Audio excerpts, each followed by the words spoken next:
as it could find. This meant that the IDF often operated with equipment of a variety of vintages, mostly secured from European producers. By the late 1950s, however, Israel had secured arms transfer relationships with several countries, most notably the United Kingdom and France. The relationship with France eventually blossomed, resulting in the transfer of high-technology military equipment, including Mirage fighters, and also significant technical assistance for Israel's nuclear program. These Mirage fighters formed the core of the IDF in the 1967 Six-Day War, in which Israel largely destroyed its neighbors' air forces in the first hours of the conflict. In 1967, however, France imposed an arms embargo on Israel, which left Tel Aviv in a quandary.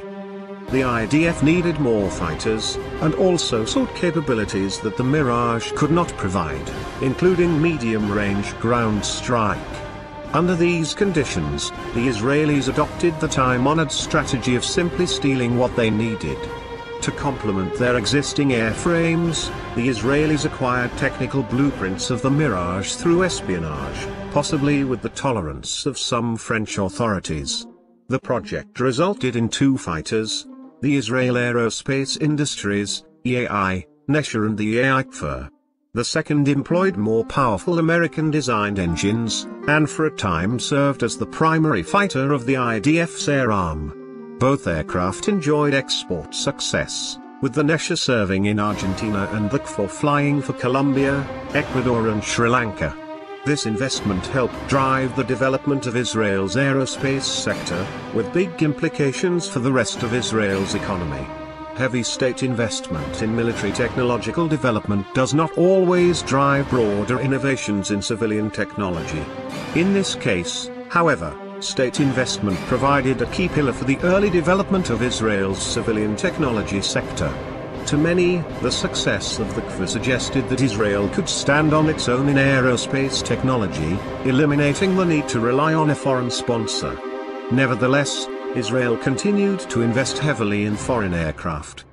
The IDF began acquiring F-4 Phantoms in the late 1960s, and F-15 Eagles in the mid-1970s. The arrival of the latter in Israel inadvertently sparked a political crisis, as the first four aircraft landed after the beginning of the Sabbath. The ensuing controversy eventually brought down the first premiership of Yitzhak Rabin. But many in Israel, still buoyed by the relative success of the KFOR and hopeful about further developing Israel's high-tech sector, believed that the country could aspire to develop its own fighter aircraft. Enter the Lavi. Like its counterparts in both the USSR and the United States, the IDF Air Arm believed that a high-low mix of fighters best served its needs. This led to the development of the Lavi, a light multi-role fighter that could complement the F-15 Eagles that Israel continued to acquire from the United States. The Lavi filled the niche that the F-16 Viper would eventually come to dominate. It included some systems licensed by the United States, and visually resembled an F-16 with a different wing configuration. But the military technological environment had changed. Developing the Lavi from scratch, or virtually from scratch, required an enormous state investment for an aircraft that had marginal, if any, advantages over an off-the-shelf F-16. Moreover, the United States took export controls much more seriously than France, and had a much more dangerous toolkit for enforcing compliance. Despite initial optimism about the export prospects of the Lavi, it soon became apparent to Israelis that the United States would not allow the wide export of a fighter that included significant American components. That the Lavi would have competed directly against the F-16 only exacerbated the problem. In August 1987, the Israeli cabinet killed the Lavi, which caused protests from EAI and the workers associated with the project.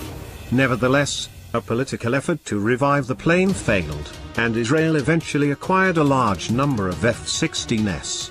In its afterlife, however, the Lavi helped kill the export prospects of the F-22 Raptor, out of concern that Israel had shared Lavi, and thus F-16, technology with the Chinese, leading to the J-10, the US Congress prohibited any export of the F-22. This decision prevented Israel and several other interested buyers from acquiring the Raptor, and undoubtedly cut short its overall production life. Instead of pursuing its own fighters, Israel has lately preferred to extensively modify the aircraft it buys from the United States. The F-15I Thunder and the F-16I Storm have both received major upgrades to optimize them for Israeli service. Both planes have increased range and improved avionics, enabling the IDF to fight effectively at great distance from its bases. The F-15I, a variant of the F-15E Strike Eagle, is the IAF's most important long-range strike platform. The IAF has already undertaken steps to make the F-35 Joint Strike Fighter more suitable for Israeli service, including advanced software modifications.